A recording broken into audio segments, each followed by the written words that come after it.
Well, let me welcome everyone to the hearing today, Lost and Exploited, Confronting Child Trafficking and the Failure to Protect America's Most Vulnerable. This is the 6th hearing of the Senate Judiciary Committee's Subcommittee on Crime and Counterterrorism, which I'm delighted to work on with my colleague, Ranking Member Durbin.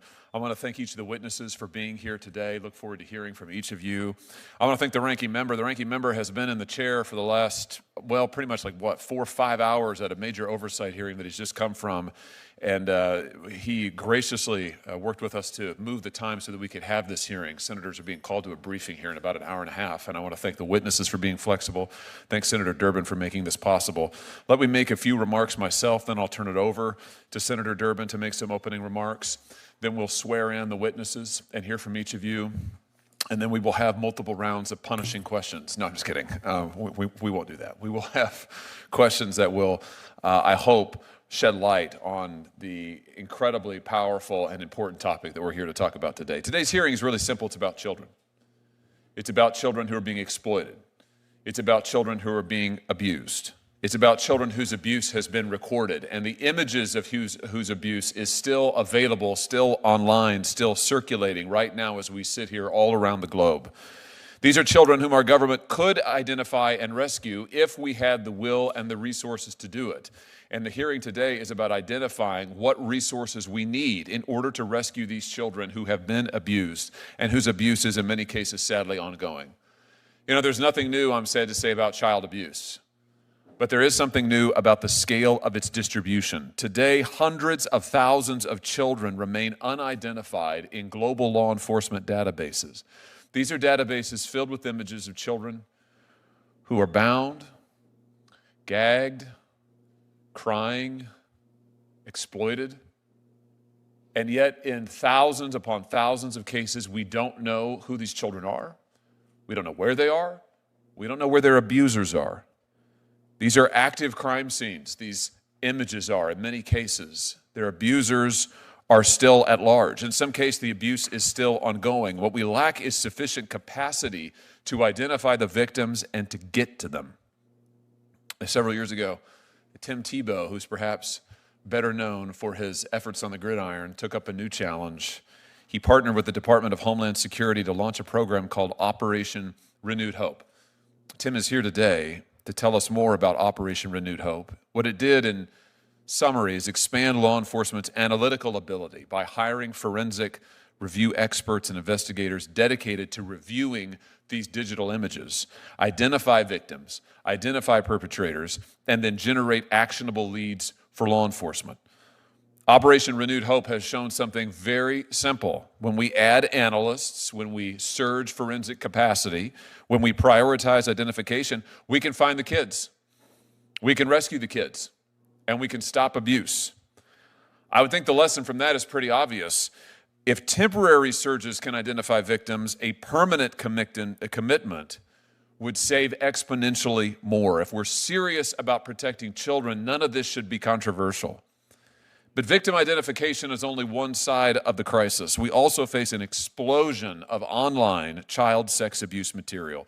More than 226 million reports have been made to the cyber tip line. 226 million. Perpetrators share this material across all of the digital platforms. You know them, Facebook, Instagram, YouTube, all of them. But the online platforms are not required to detect child abuse material.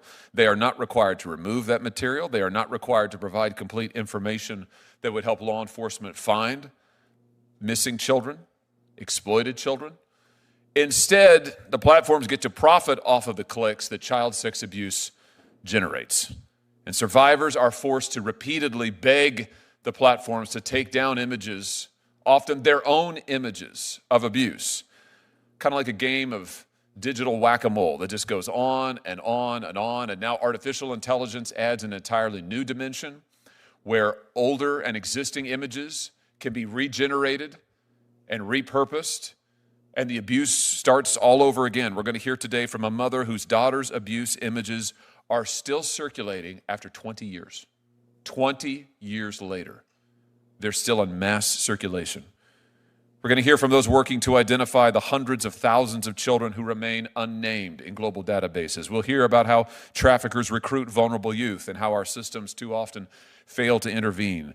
But I want to emphasize this hearing is not about symbolism, it's about action, it's about accountability, and it's about whether the United States Congress and the United States government writ large will match the scale of the crisis with the scale of a response. What we cannot say is that we didn't know. What we cannot say is that the images don't exist. What we cannot say is that the victims don't exist. They do.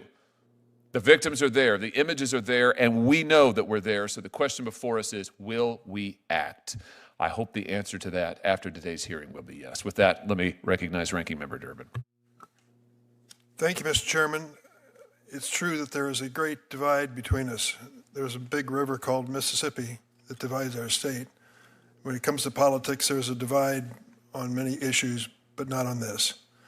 There are areas where we come to agreement, and surprisingly, the full Judiciary Committee, which I think represents the political spectrum in the United States Senate, voted unanimously, repeatedly, for legislation to protect children in these circumstances.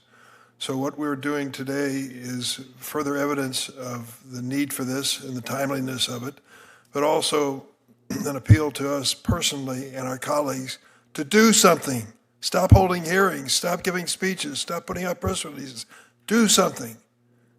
For my case, this is my last year in the Senate. I want to do it this year before I leave.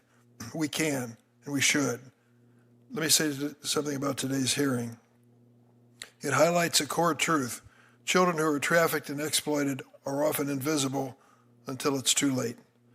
In my 20 years serving on this committee, protecting children from trafficking and exploitation has been a bipartisan priority and a personal priority. When I chaired the subcommittee on human rights and the law almost 20 years ago, I had multiple hearings on human and child trafficking, as well as a hearing on protecting child soldiers, a form of child trafficking. Under the leadership of both Chairman Grassley and you, Chairman Hawley, the Senate Judiciary Committee and this subcommittee have held hearings where we have heard from survivors and experts about how predators exploit legal loopholes and technological gaps. These hearings are important, but as I've long believed, we need legislation, not lamentation. That's why following my hearings, Congress passed the Human Trafficking Accountability Act and the Child Soldiers Accountability Act. Now, in this age of online impunity, we need to enact new laws that protect child trafficking victims and survivors and hold perpetrators and the tech companies that are enablers accountable. And we must stop the Trump administration's senseless diversion of government resources from investigating these crimes, protecting victims, and prosecuting perpetrators to support the president's cruel mass deportation campaign. Instead of protecting trafficking victims, they are detaining and deporting them. It is unconscionable. There's hope that we can act on a bipartisan basis to do something. Just last week, the committee advanced the bipartisan James Woods Act, which I led with Chairman Grassley, in honor of a 17-year-old young man, an athlete and star student, who in 19 hours succumbed to the urgings of an internet presence that took his life and targeted him, many other predators on Instagram. This bill would revamp key sentencing laws, target violent criminal networks, prohibit sextortion, and direct the Sentencing Commission to update the CSAM sentencing guidelines. Chairman Hawley and I have also introduced the bipartisan Stop CSAM Act, which this committee reported unanimously. Our bill would finally open the courthouse doors to survivors of child exploitation, allowing them to sue the companies that promoted or facilitated their exploitation or that host or store CSAM. Too many parents take a deep breath every time their child logs onto a phone, tablet, or video game console. They know the internet has become a hunting ground for predators. Congress should pass our bills in defense today. As we further consider how to address these threats, I want to recognize a young man in the audience. His name is Jose. His story underscores why identifying and protecting victims of sex trafficking means so deeply. Like many child trafficking victims, Jose has been kicked out of his home and was left vulnerable to sex traffickers who prey on vulnerable children. He was forced to perform sex acts on adults in an illegal massage parlor. His trafficker was ultimately caught with another child trafficking victim, as well as CSAM. That investigation led authorities to uncover other victims, including Jose, who bravely testified against his trafficker and grew into the survivor and advocate that he is today. Jose's story reminds us that we must seek accountability from all those involved in sexual abuse and trafficking. I thank him for his courage and for being here today. And we would be remiss in this moment not to recognize the victims of Jeffrey Epstein and his co-conspirators' horrible abuses. Those victims deserve justice, and all their abusers, all of them, should be held accountable. Children who are trafficked and subject to horrific abuse do not have a political action committee or a big fundraiser. They do not have deep pockets, but they have us. And it's up to us to do everything in our power to protect them. Thank you, Mr. Chairman. Thank you. Before I introduce the witnesses, I'm going to introduce them, and then I will swear them in and give them a chance to make a few statements. But before we do that, let me just take a moment here. If you are here in the room and you are a survivor of trafficking or abuse, or maybe you work with someone who is a survivor, has been a survivor of trafficking and abuse, if you're willing, I don't want you to do it if you're not willing to, but if you are willing, would you stand so that we can recognize you and honor you for your courage and your bravery? Wow.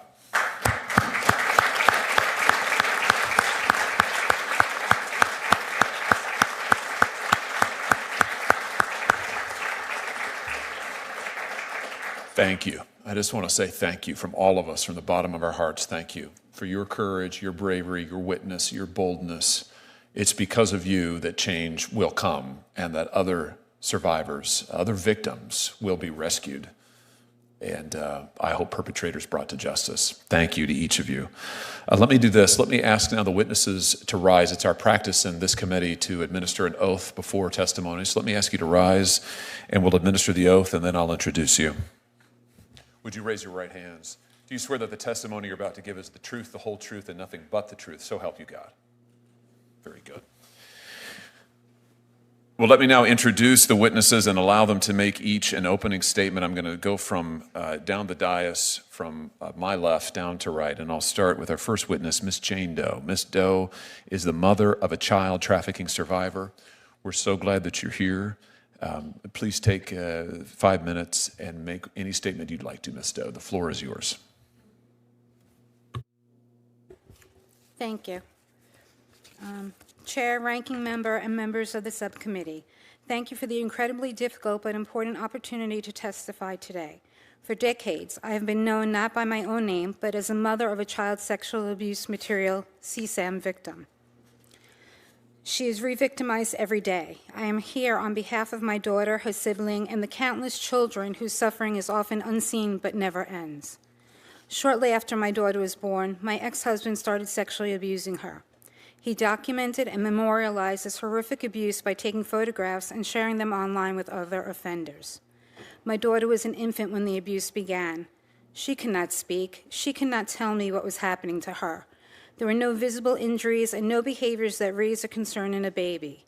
The abuse continued for nearly 4 years before it was finally uncovered, not through a routine safeguard, but by an undercover detective who encountered her father in an online chat room used by offenders. I have often been told, she was a baby, she won't remember. That belief is wrong and dangerous. Abuse does not require hours, it takes seconds. And when those seconds are repeated, they accumulate into days, months, and years of harm that permanently alter a child's life. Like many parents, I trusted the person I lived with. Who would suspect that a father performing ordinary parental duties, changing a diaper or giving a bath, was using those moments to exploit his own child? I did not know. I only knew something that felt deeply wrong. The time he spent on the computer and his behavior did not sit right with me. I did what every parent is expected to do. I took my daughter to her pediatrician. There were no physical signs of abuse. Given the tension in our home over my fears and suspicions, I also sought out counseling. At the urging of my therapist, I contacted Child Protective Services. An investigation followed. The case was deemed unfounded. We were described as a picture-perfect family. The computer that prompted the report was never examined. 2.5 years later, I learned the truth. My husband had sexually abused our daughter and distributed the images of that abuse on the internet. Excuse me. I did not say this to blame anyone. We need every caseworker, doctor, and therapist to spot, prevent, and stop abuse. I say it to highlight as a systematic failure. When concerns involve digital evidence, failing to examine devices can leave children unprotected. Better training, clearer protocols, and the authority to act decisively could have spared my daughter years of additional abuse. Today, more than 25 years later, the harm has not ended. I received notifications from the Department of Justice, now numbering in the tens of thousands, informing me that yet another offender has been found in possession of images documenting my daughter's abuse. These notifications arrive because strangers across the country and the world continue to trade, modify, and redistribute those images. Sometimes the images are altered slightly to evade detection. Sometimes they are compiled into videos. These are only the cases that are discovered and prosecuted federally. We do not know how many more remain unseen. The man who abused my daughter served a sentence and has returned to society with limited restrictions. Pedophilia is a compulsion without a cure. Punishment alone does not guarantee prevention. Many of the offenders identified in the endless notifications I receive are repeat offenders. CSAM exists on every type of device and across every platform. It is not confined to one technology, and it will not be solved by half measures or regulatory tweaks. While every offender's sentence has an end date, my family's does not. My daughter, her sibling, and I live with the consequences every day. Retelling this story is painful, but remaining silent is not an option. If survivors and parents do not speak, the urgency fades and the children continue to be harmed. I am one person telling one family's story, but this is sadly not a rare tragedy. Given ever-expanding technology now driven by artificial intelligence, every child risks becoming a CSAM victim. These children are our future. What happens to them shapes who we become as a society. I urge Congress to act with the seriousness this crisis demands, invest in specialized training for law enforcement and child protection professionals, ensure through digital investigations, expand access to trauma-informed therapy for the victims, strengthen monitoring, treatment, and restrictions for offenders, and move legislation to protect victims forward without delay. Every delay leaves more children unprotected. We may not be able to erase every image that exists, but we can stop the spread. We can interrupt the cycle. We can interfere with demand. We all have to start somewhere. On behalf of my daughter, her sibling, and myself, thank you for listening, and thank you for your commitment to protecting America's most vulnerable, the children. I hope the actions you take will spare others from enduring what we have lived with for more than 25 years. Thank you very much for listening. Thank you very much. Thank you, Ms. Stowe. Next up is Mr. Tim Tebow. Mr. Tebow is the founder and chairman of the Tim Tebow Foundation. The foundation works to combat human trafficking and child sexual exploitation. It's great to have you with us. Tim, go ahead. The floor is yours. Good morning, Chairman Hawley, Ranking Member Durbin, distinguished members of the committee. Thank you so much for having me. It's an honor and really a privilege and humbling to be here with all of you, Miss Julia, Miss Stacia, Yasmin, and Miss Jane. It really is humbling and feel unworthy to be sitting beside all of you. So thank you so much for your work. As you mentioned, I'm so blessed to be a part of the Tim Tebow Foundation, and we exist to bring faith, hope, and love to those needing a brighter day in their darkest hour of need. But to really sum it up, it's to fight for people that can't fight for themselves. And I believe that's exactly why we're here today. Several years ago, we were finishing a leadership meeting, and I looked at Camille, our VP of Anti-Human Trafficking and Child Exploitation, and she had a very sober look on her face. And I said, Camille, what is it? What's breaking your heart? And she wrote down the number 20,000. And I said, Camille, 20,000 what? And she said 20,000 boys and girls. That's the best guess of what law enforcement can see in rape and abuse images, but yet they're categorized as unknown, unidentified.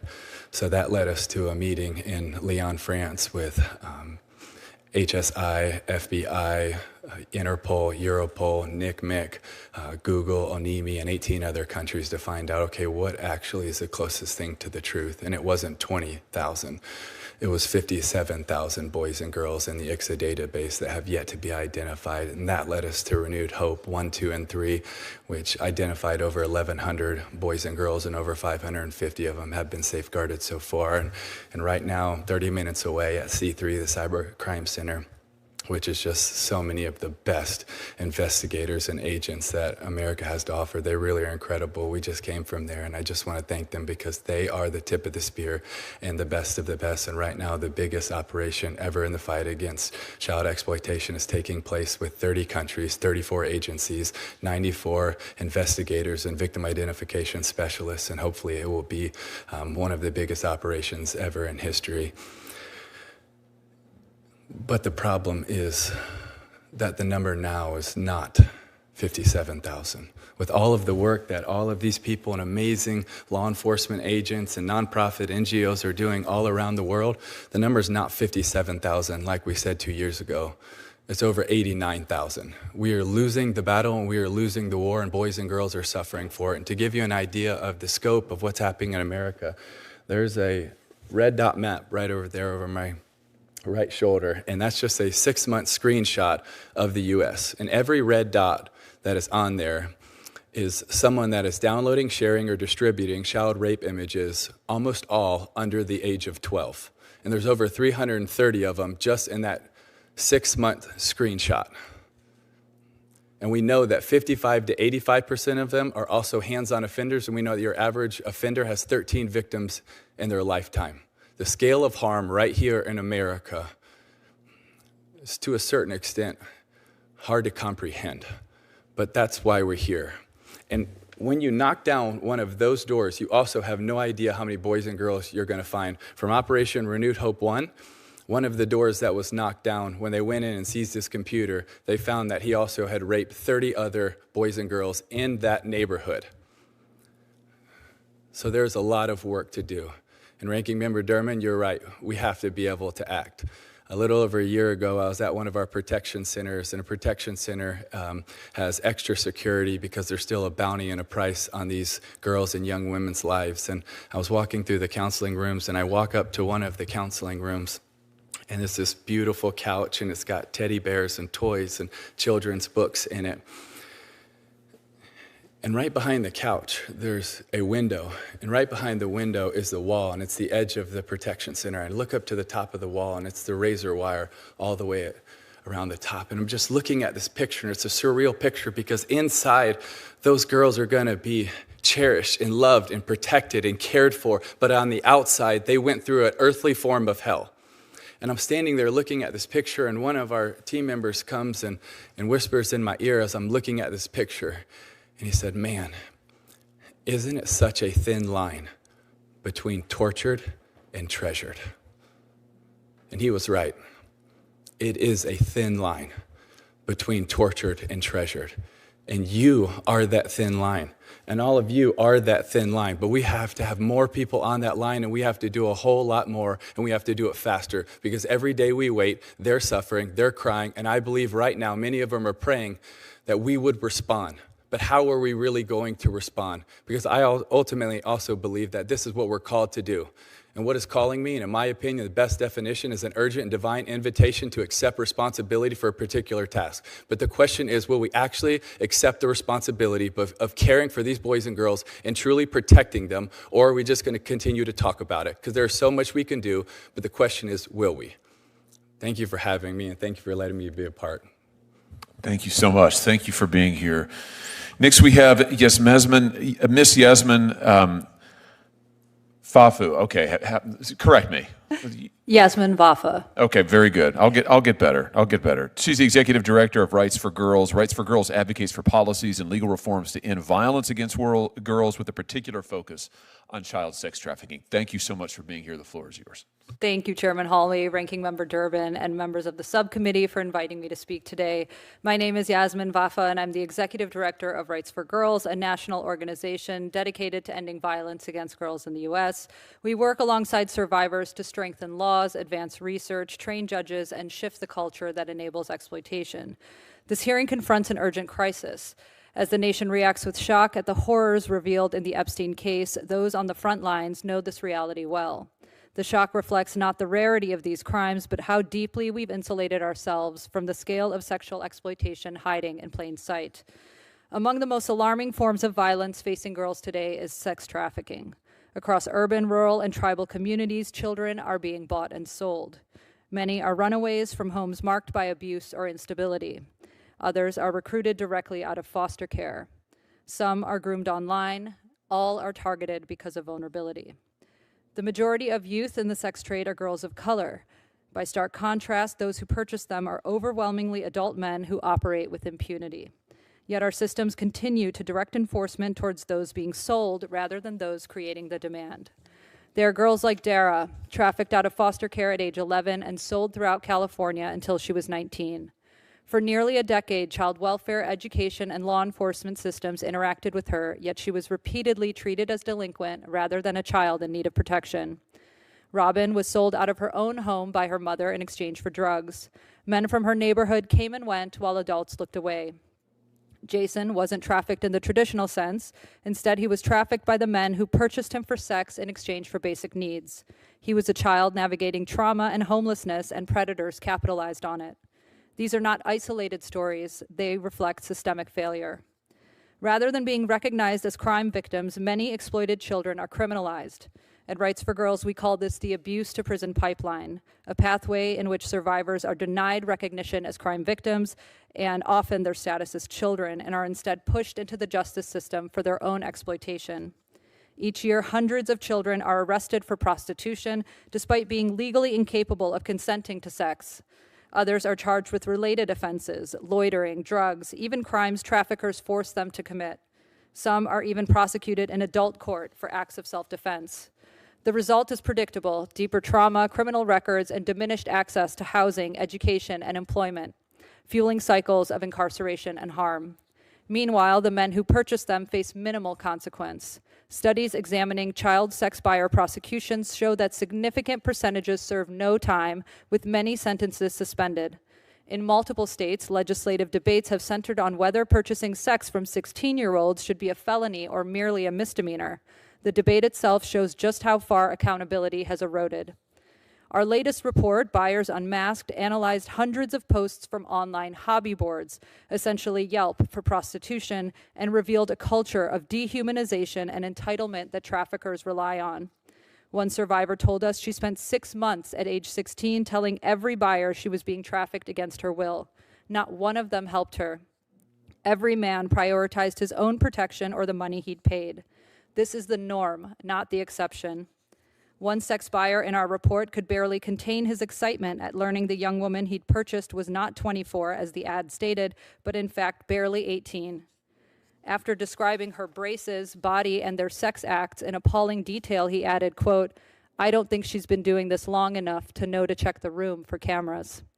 This combination of indifference and entitlement is the engine that fuels sex trafficking. Congress has both the authority and the duty to act. To that end, we recommend 1, targeting the demand. While laws criminalizing patronizing exist at the federal level, enforcement is inconsistent and frequently deprioritized. We must remember that demand reduction is trafficking prevention. 2, incentivizing buyer accountability. Federal funding should encourage jurisdictions to adopt buyer accountability programs that finance services and prioritize prosecuting those who drive demand rather than survivors. 3, strengthening oversight of trafficking screening under JJDPA. Congress should require standardized data collection, reporting, and the dissemination of screening tools to ensure that trafficked youth are identified. We can't protect kids we don't see. And 4, reauthorizing the Runaway and Homeless Youth Act. We know that housing instability is a major predictor of trafficking vulnerability. Survivors have endured unimaginable harm, yet many have bravely rebuilt their lives. They deserve a federal response equal to their courage. It's what Dara, Robin, and Jason so desperately needed then, and what so many children are counting on today. Thank you. Thank you very much. Next, we have Ms. Stacia Sheehan. She's the Vice President of the Analytical Services Division of the National Center for Missing and Exploited Children, NCMEC. NCMEC operates the National Clearinghouse for reports of child sexual exploitation and missing children, supports law enforcement investigation, and works to identify and recover child victims. Thank you for being here, Ms. Sheehan. The floor is yours. Good afternoon, Chairman Hawley, Ranking Member Durbin, and members of the subcommittee. My name is Stacia Sheehan, and I'm the Vice President of the Analytical Services Division at the National Center for Missing or Exploited Children, or NCMEC. NCMEC is a nonprofit organization created in 1984 by child advocates to help find missing children, reduce child sexual exploitation, and prevent child victimization. Congress has designated NCMEC to support law enforcement in locating, identifying, and recovering child victims of sex trafficking and children depicted in sexual abuse material, or CSAM. We are on the front lines of combating these crimes and coordinate every day with law enforcement in the United States and around the world to better protect children. For almost 30 years, NCMEC has operated the Cyber Tip Line, the centralized mechanism for members of the public and online platforms to report suspected child sexual exploitation, including the distribution of CSAM and child sex trafficking. Since NCMEC created the Cyber Tip Line, we have responded to more than 226 million reports related to child sexual exploitation, including more than 305,000 reports related to child sex trafficking. In 2025 alone, we received more than 21 million reports containing more than 61 million images, videos, and other content. NCMEC's Cyber Tip Line is the largest source of leads relating to child sexual exploitation for both U.S. and international law enforcement communities. For every Cyber Tip Line report and missing child case we receive that indicates a child is being trafficked, there are hundreds of data points NCMEC can use to help locate the child and support law enforcement recovery efforts. As a result of the Report Act requiring online platforms to report child sex trafficking to NCMEC, we have seen a dramatic increase in child sex trafficking reports, a 323% increase in reports from 2025 compared to 2024. With this increased volume of reports, NCMEC is validating trends of how children are being exploited for sex online, including the following. First, we're seeing a growing convergence between CSAM production and child sex trafficking. Adults are directly approaching a child online, offering to pay the child to produce and send CSAM as a preview, and then aggressively attempting to set up an in-person meeting to pay that child for sex. Second, we are seeing traffickers and buyers produce CSAM depicting victims of familial sex trafficking. For a trafficker, creating CSAM creates an additional revenue stream and increased control over that victim. For a buyer, images produce a record of the sexual abuse of that child. And for the survivor, images create additional fear and distress even years after the CSAM was produced. NCMEC has successfully supported victim identification and ongoing survivor support for decades. Congress has recognized our role by authorizing us to operate the only Child Victim Identification Program, or CVIP, with a global reach and extensive wraparound services for law enforcement and child victims. CVIP's primary goals are to help identify and locate unidentified victims, help verify if CSAM seized from offenders and submitted by law enforcement to NCMEC depicts previously identified child victims, and provide recovery and restitution support for child victims and their families. As of today, NCMEC has received and analyzed over 465 million images and videos submitted by law enforcement related to child sexual exploitation online. NCMEC's support and coordination with law enforcement on victim identification has resulted in law enforcement successfully identifying more than 36,000 children depicted in sexually abusive images. Regardless of whether we're responding to a Cyber Tip Line report relating to child sexual exploitation or a report of a missing child trafficked for sex, our focus is constant. Identify the child, locate the child, and ensure law enforcement receives actionable information to recover the child as quickly as possible. We believe Congress can strengthen protections for children in 3 key ways. First, recommend as a best practice that all U.S. law enforcement agencies submit child sexual abuse material seized from offenders to NCMEC CVIP. Second, pass the Stop CSAM Act to require online platforms to improve the quality and completeness of reports to the Cyber Tip Line. Third, continue prioritizing resources for law enforcement, NCMEC, and service providers to facilitate child victim identification and support services for child victimized through these horrific crimes. We thank the subcommittee for this opportunity to speak with you today and look forward to continuing to work together to protect children from exploitation online. Thank you so much. Thank you for being here. Finally, we have Ms. Julia Einbond. Ms. Einbond is the CEO of Covenant House, New Jersey. Covenant House provides housing, crisis care, and supportive services to runaway, homeless, and trafficked youth across the United States. Ms. Einbond, the floor is yours.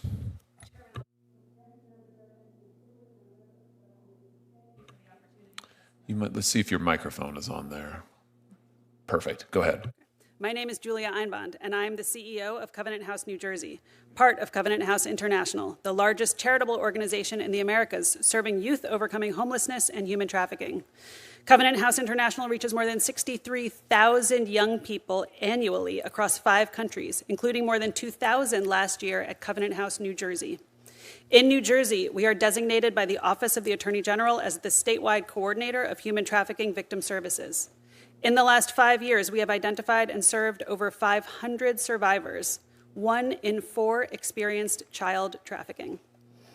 I'm also a licensed attorney, a peer-reviewed author on human trafficking, and co-developer of the first scientifically validated screening tool for sex and labor trafficking. I see firsthand how we have failed to protect America's most vulnerable children. Consider Brandon. Brandon was just 4 years old when he fell through the cracks, and the systems that should have caught him never did. To protect his privacy, I have changed some details of his story. 4-year-old Brandon was sleeping on park benches with his mother and siblings before being removed from her care and placed in foster care for neglect. His first foster placement was marked by abuse. By age 7, he was selling drugs, believing it would give him some sense of control.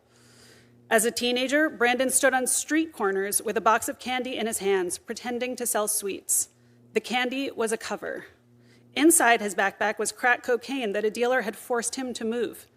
When he once miscounted the money he owed, the punishment left him hospitalized with metal pins in his shoulder.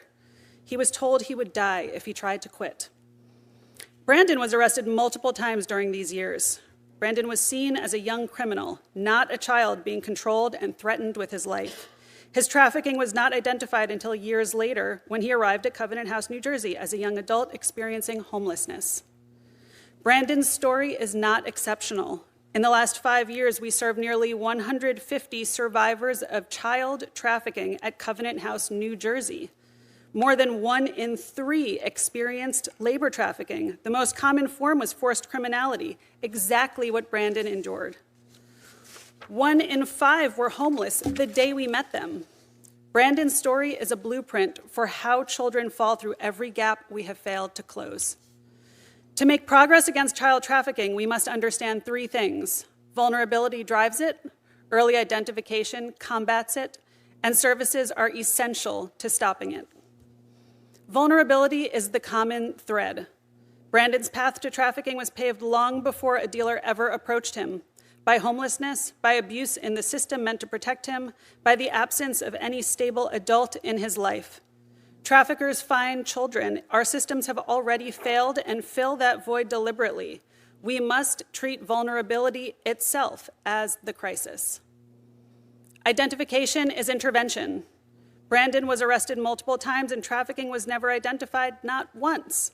We know that a youth facing homelessness who has ever been arrested is 6 times more likely to have experienced human trafficking than one who has not. Brandon was both. Screening tools, training, and clear protocols must be standard in every system that touches vulnerable youth: juvenile justice, hospitals, child welfare, schools, and shelters. Services save lives, and the sooner they are provided, the greater their impact. When children first meet professionals, they are trying to figure out if they can trust them. Research shows that young people want to know, what can you do for me?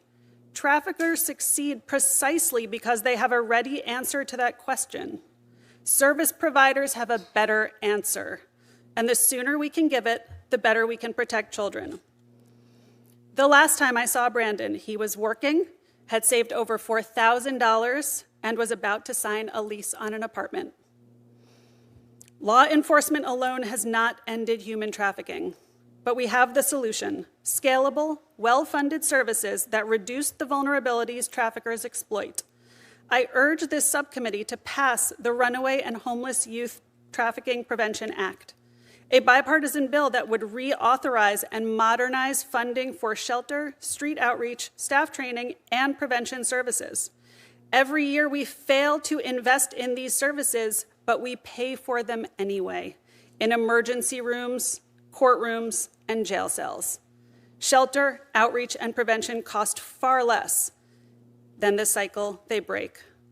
The stakes could not be higher. Thank you.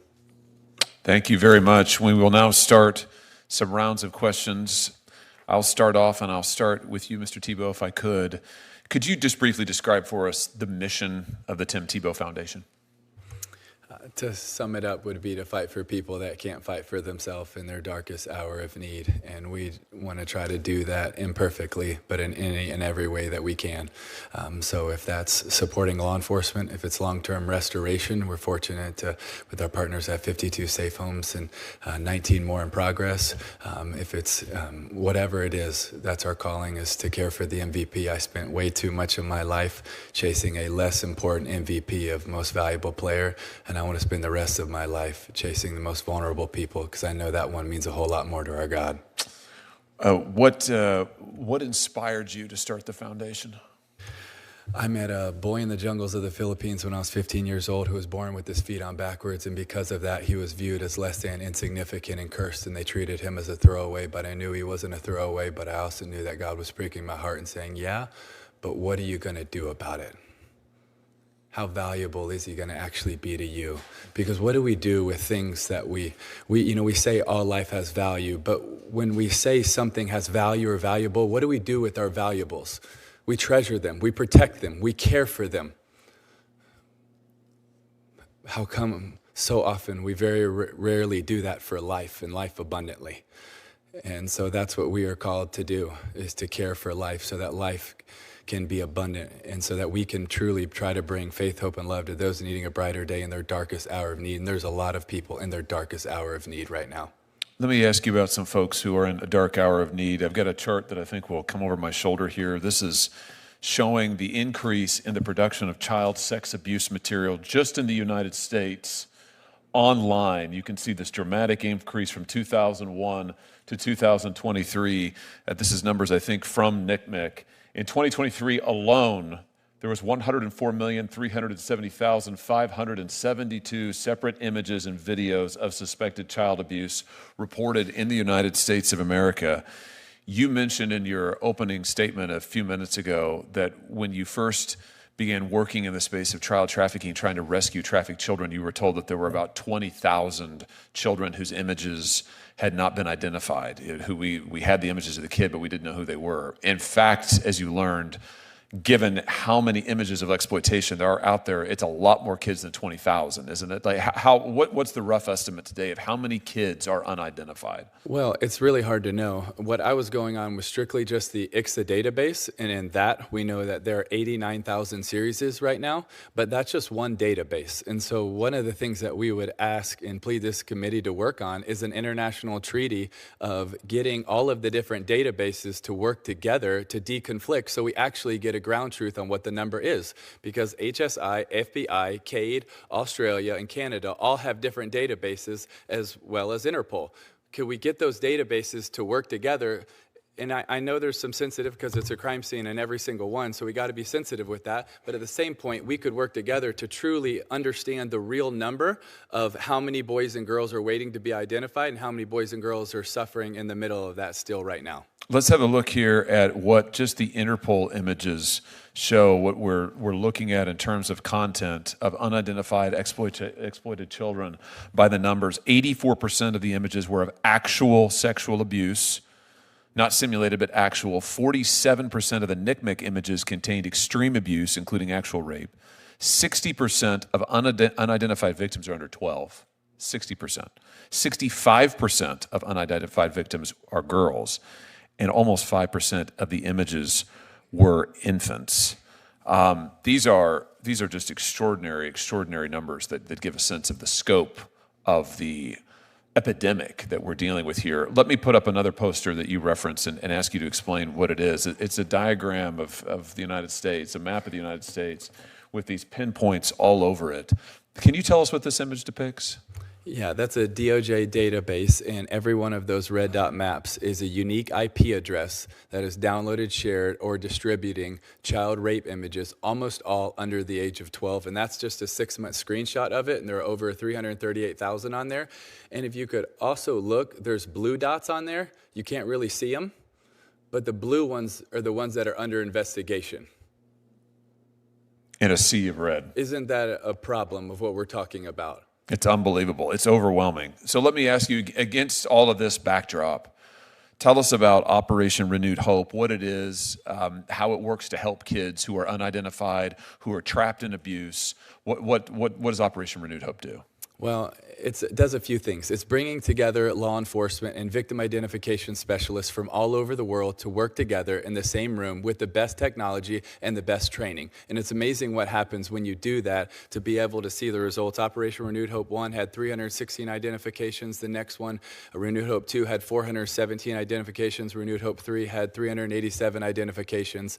And with all of that, over 550 of the boys and girls have been safeguarded. And we're praying that Operation Renewed Hope 4 blows the first 3 away. So it's a surge of resources, forensic analysis, tools for victim identification. It's a surge of resources for a few weeks. Is that right? 2-week sprint, yes. 2-week sprint.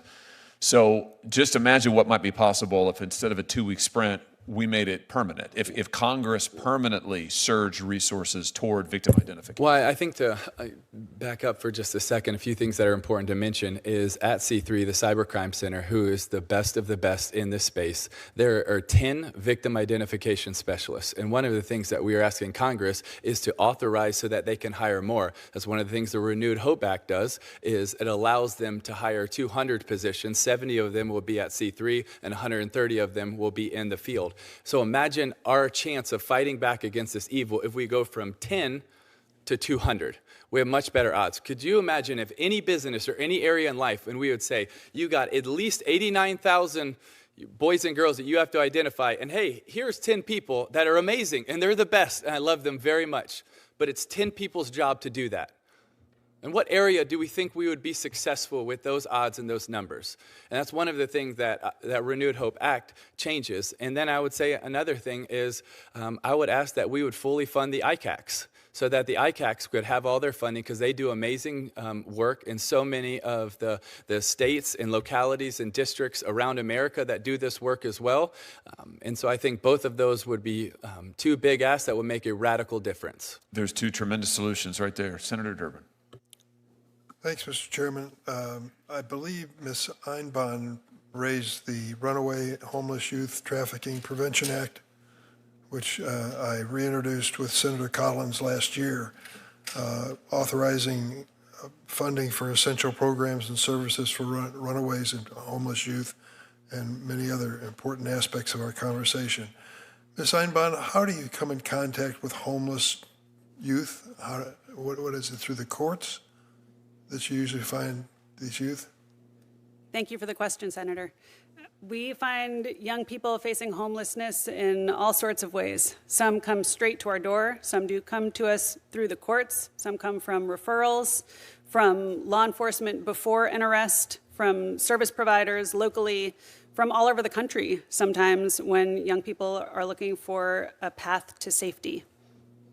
So what percentage of those homeless youth do you think you serve, and what would be the universe we should be serving? Last year at Covenant House, New Jersey, we reached 2,373 young people. We served nearly 1,000 of those individuals with direct services and nearly 500 with actual housing, nights of housing at one of the sites that we maintain. It is a drop in the bucket for just the state of New Jersey, where we have a low inventory and high housing cost state. The need for more housing is absolutely essential in our state and across the country. The occurrence of homelessness is much more vast. We participate in an annual point-in-time count in the state of New Jersey in January. The numbers this year were higher than they've ever been, a double-digit increase over the years before. It is an absolute crisis, and we need more services to support. Could you give me the 2 or 3 largest categories of homeless youth? Well, one category is survivors of human trafficking, actually. And so at Covenant House, New Jersey, we see 10 to 12% of the young people we serve annually who we've screened and then identified as having survived human trafficking at some point during their lifespan before they've arrived at our doorstep. We serve primarily 18 to 21-year-olds, so many of those were survivors of human trafficking. Other young people have been pushed out of their homes when they turn 18 and have no place else to go. And of course, many young people have former experiences in foster care. They've aged out of foster care. Approximately 40% of the young people we serve have had some experience in foster care. What percentage do you think deal with sexual identity when they're forced out of their homes? We collect information regarding sexual orientation, a self-reported number at intake, and that number hovers around 20% in New Jersey. Make sure I understand the 20% of the total. Is that what you're saying? That's correct. Ms. Vafa, I've heard maybe you before, or at least your message before, that part of the problem is that law enforcement ends up pointing to the victim for their activity rather than the perpetrator. Explain that, why we can't get that across to them, that they're clearly pointing in the wrong direction. So the problem is multifaceted. It's often due to the fact that, the stigma associated with children and young people being involved in the sex trade. Oftentimes, there's a lot of confusion on what constitutes sex trafficking. So one of the case scenarios that I shared about the young man, Jason, we would typically describe that scenario as survival sex because there isn't a third-party exploiter. Oftentimes, people don't recognize that. Law enforcement doesn't recognize that as a form of sex trafficking, even though under the federal law, the adult men who purchase sex with that child in exchange for anything of value, that would constitute child sex trafficking under the law. And so, in those types of situations, that minor might be prosecuted or charged with some type of crime. We also have situations of what we call adultification bias, right? This is a form of intersectional bias that's often applied to girls of color, particularly Black girls. This has been a documented form of intersectional and implicit bias. Georgetown Law Center on Gender Justice and Opportunity published a report back in 2018 called Girlhood Interrupted that goes into detail about this phenomenon. But oftentimes what we see is that stereotypes that are attributed to Black women are often projected onto Black girls and other girls of color, whereby they're not seen as child victims, they're not seen as crime victims, and as a result, there have been subsequent studies to show that when they experience not only sexual abuse, but also sexual exploitation and sex trafficking, they are seen as willful agents in that violence. And so they're not seen as traumatized as their other peers. And unfortunately, this leads to much more negative outcomes in the justice system. In fact, the Washington State appellate courts have talked about adultification bias and the impacts of it. So it's a well-documented phenomenon. And so this is something that we do address in many of our trainings.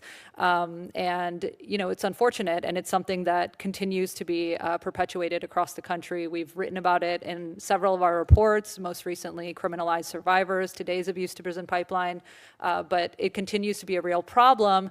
And as the country is now talking about accountability and the importance of accountability for sex buyers in particular, we are witnessing these legislative debates in several states where sex buying of minors is still a misdemeanor. So, when you look at the imbalance, it's quite stark. How many states are? So California last year, we had quite a tumultuous debate around this. And right now, New York State, we are in the process of carrying a bill right now that would make it a felony to buy sex from 15 to 17-year-olds. It's currently a misdemeanor. Almost afraid to ask about Illinois. Illinois, no. Illinois actually is pretty strong on its patronizing laws. Thank you, Mr. Chairman. Senator Klobuchar. Thank you, Mr. Chairman. Thank you for holding this hearing. Thank you to everyone. I guess I'll start with you, Ms. Doe.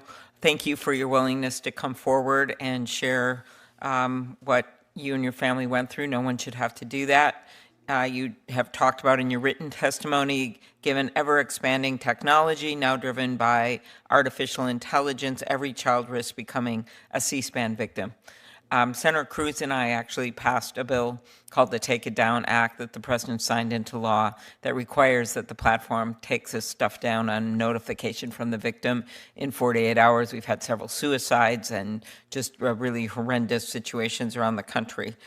how can a legal right to have these horrible images removed from online platforms help to move forward with your life?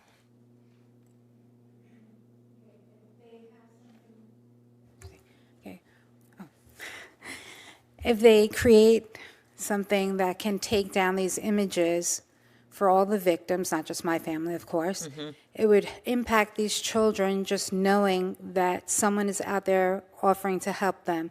These images are all over. Everywhere technology is, it's on a tablet, it's on a cell phone. Everywhere you look, there's a way to find these images of their abuse and their terror that they've gone through. If there were laws that were passed in order to get rid of it, it would save the children mentally and physically harm, and not just, it's not going to be immediate, it's going to be a long-term situation, but somebody has to start somewhere to do something, and little steps make the big change. Thank you. There's obviously more to do, including the Section 230 situation, which I'm sure you know about. Okay, Ms. Sheehan. Thank you. NCMEC in 2024 received more than 83,000 requests to remove non-consensual explicit images from online platforms. Could you talk about how the Take It Down bill, now get to the next bill in front of us, strengthen NCMEC's ability to help victims remove the images? Absolutely, and we appreciate your leadership on that issue. Specifically, we operate a Take It Down program that allows for survivors or their designee to submit hashes related to nude, partially nude, or exploitative material, so that we can utilize those hashes with companies that voluntarily agree to use them to remove the content from their services. We also have other voluntary programs related to hash sharing initiatives, but again, the difference that the Take It Down Act made is adding a legal requirement to remove that content. Thank you. Mr. Tebow, I was remembering way back zone when you were one of the speakers at the National Prayer Breakfast, and I was co-chairing it with Johnny Isaacson. Do you remember that? Yes. You're under oath. Yes, ma'am. Okay. You did a nice job. Thank you. Thank Seems you. like a simpler time. I believe that we need, like you do, to give law enforcement resources to quickly identify victims of human trafficking, because the faster a victim can be identified, the faster they can be helped. The Renewed Hope Act seeks to do that. Could you talk about why training is an important part of that act, training of law enforcement? Because it is very complicated, and unfortunately, those with the goal to do evil many times work better than those with the goal to do good, and they coach one another on how best to avoid detection.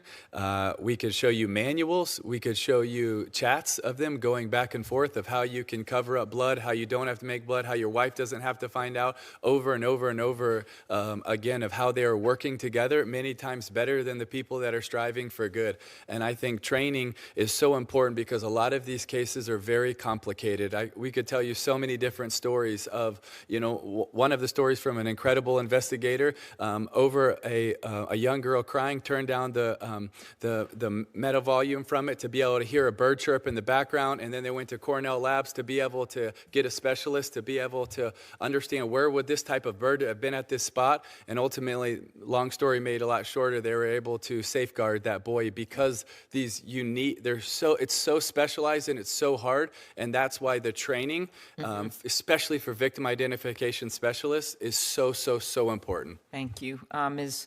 Vafa, Senator Blackburn arrived, so I think I'll bring up our bill.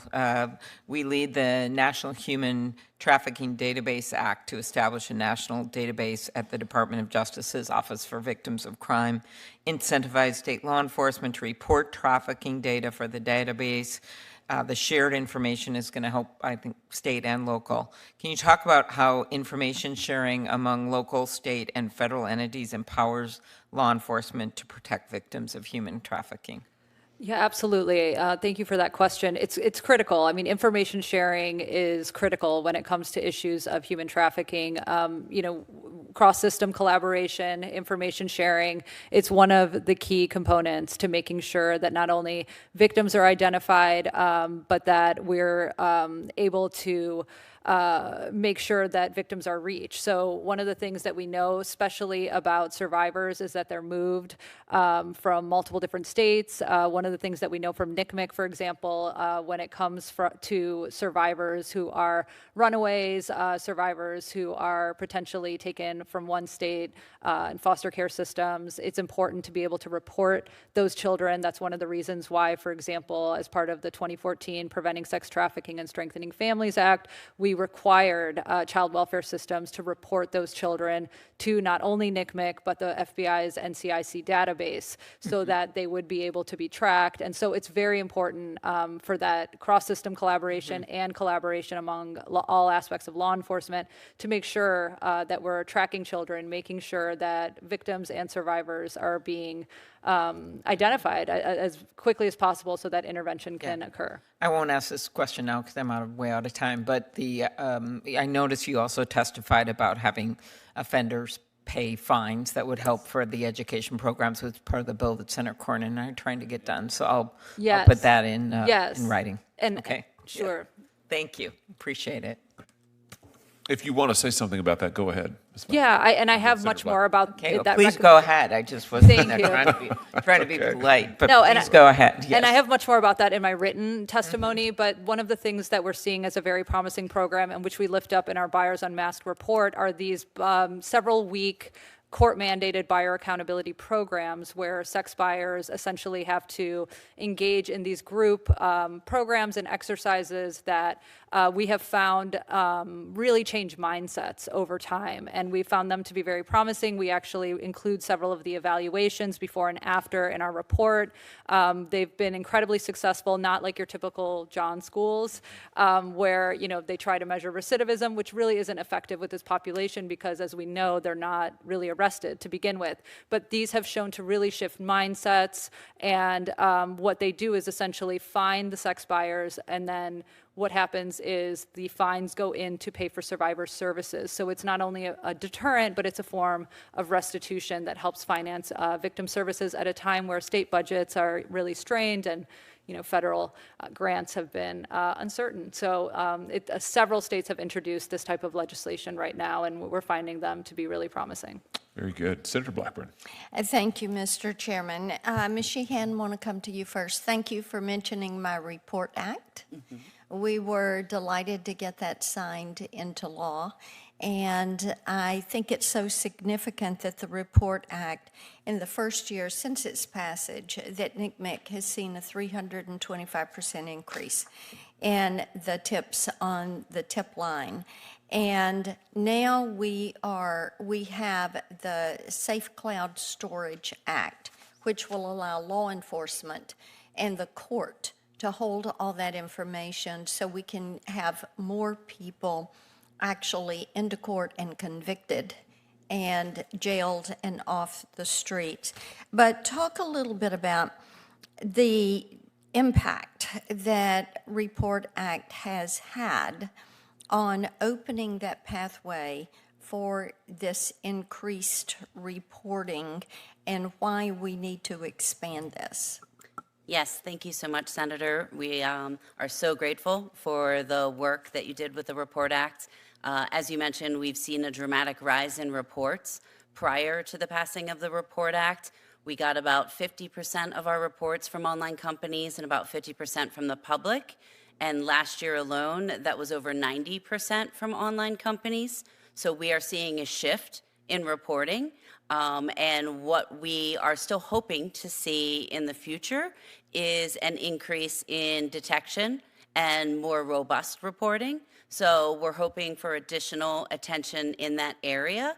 But based on what we're seeing alone, we can now better get our hands around the plight of child sex trafficking online. We had been calling attention to this for many years, but now in seeing the reports, we have a much better idea of how it's happening, who it's impacting, and who the perpetrators are.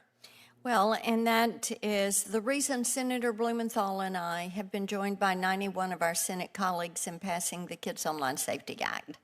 And working on that legislation for 5 years, it points to specifically why big tech has to be held accountable for safety by design. And, you know, I find it so interesting that some people try to say it's a free speech bill. It's not. It's a product safety bill. And the only industrial sector that does not have safety standards is the virtual space.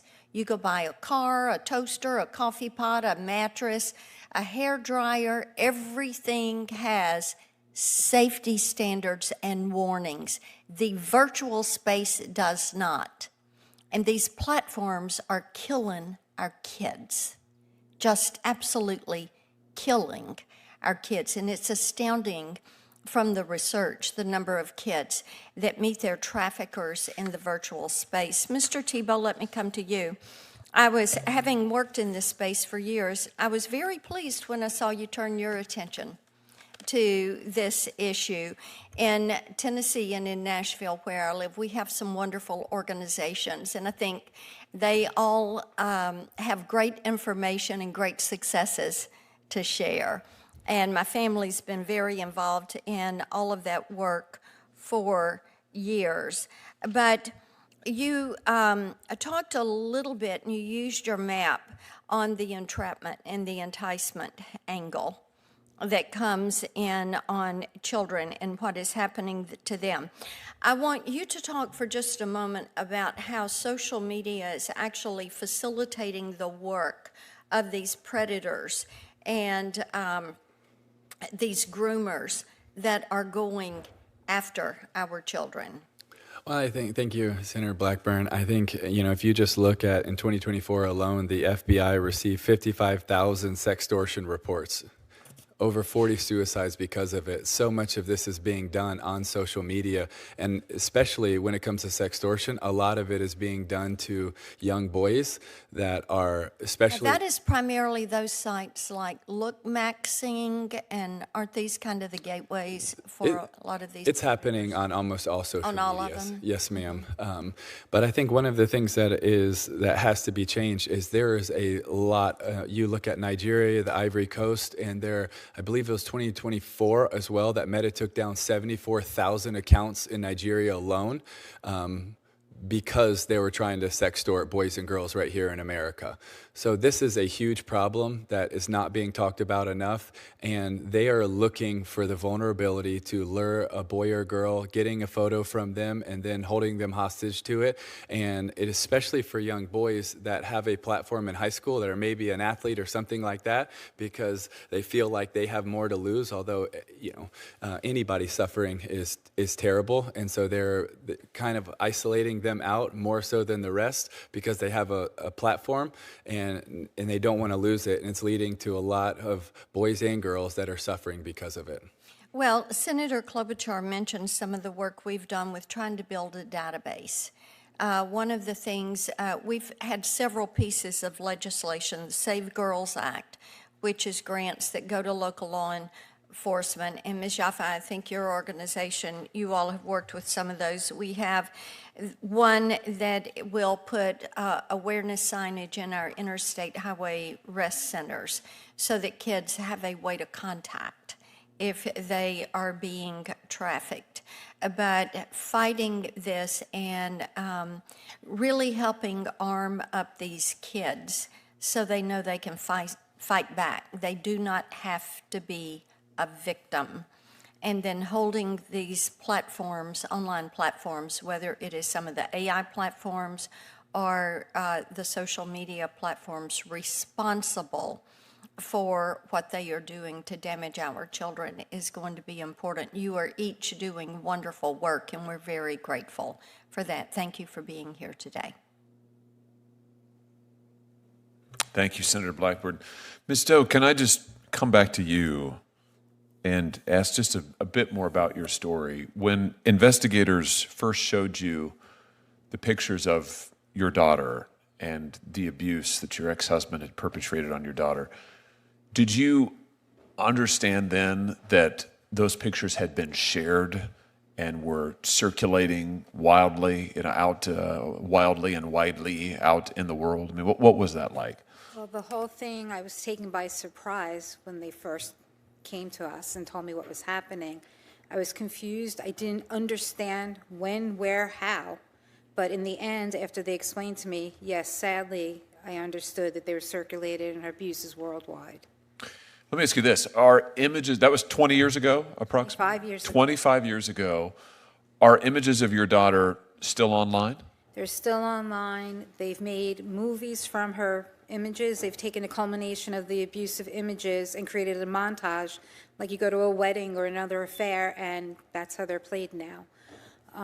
They change hashtags. They'll change something in the color of the shirt. They'll add a flower. They'll add a bunny to the picture. So it makes it harder to identify the picture because you're changing the hashtag of the picture. So it's a different format that they have to look for. So. Have you had any experience with the social media platforms where this material often circulates? And this is child sex abuse material. Have you worked with them? Have you asked them to take down your daughter's pictures? What's your experience with them been like? I've been fighting since day one. That's all I do. I contact people. I hound people down. I said, if we were famous, if she was a celebrity, those pictures would be down. I said, she's not famous. She's famous to me, but evidently not famous enough to the world unless people here do something about it. I've asked, I've repeatedly, I've hired lawyers, I've done it personally, asking, I have had a fight with Google about it, saying for the safety of my child, you have to get these images off. I said, her pictures of her abuse are out there. People know. We have a neighbor at one point who was found with her, who was caught with her images online. We were notified by the Department of Justice. This pervert lived blocks away from us. We didn't know him until I got the notification that he had her abusive images. I said, it's imperative that you get these things off the computer. And what did they tell me? I have to contact the webmaster and speak to the webmaster and have them take it down. But in order for me to contact the webmaster, I have to give him my name, my phone number, my address. So why don't I just give him my child?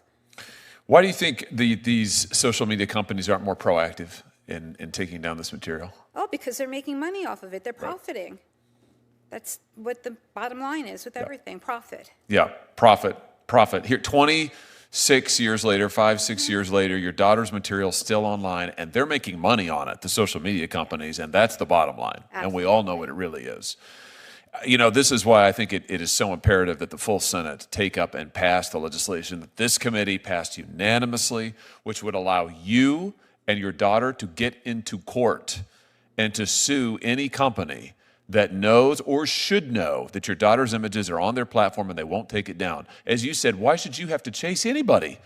Why should you be the one who has to police it? You shouldn't have to. They know they should do it. They're evading accountability because they make money on it. And I just want to say again to the big tech companies, no amount of profit justifies destroying people's lives. And that's what they're doing, destroying your daughter's life, destroying other people's lives because it makes them money. And it's time that the United States Senate showed a little independence from these tech companies and actually did something about it. So I just renew again my call to the Senate, to my colleagues, for heaven's sake, stop taking big tech's money, number one, and number two, pass this bill and give victims rights to get into court and to protect themselves.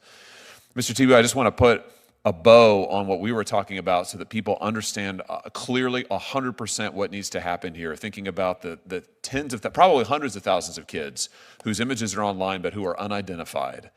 What Congress could do right now is we could pass legislation that would fully fund new victim identification specialists, analysts on a permanent basis into the Department of Homeland Security and wherever else they might be helpful. We could do that on a permanent basis, and that would have a tremendous effect in identifying these kids, rescuing these kids, and bringing their perpetrators, their abusers to justice. Have I got that right?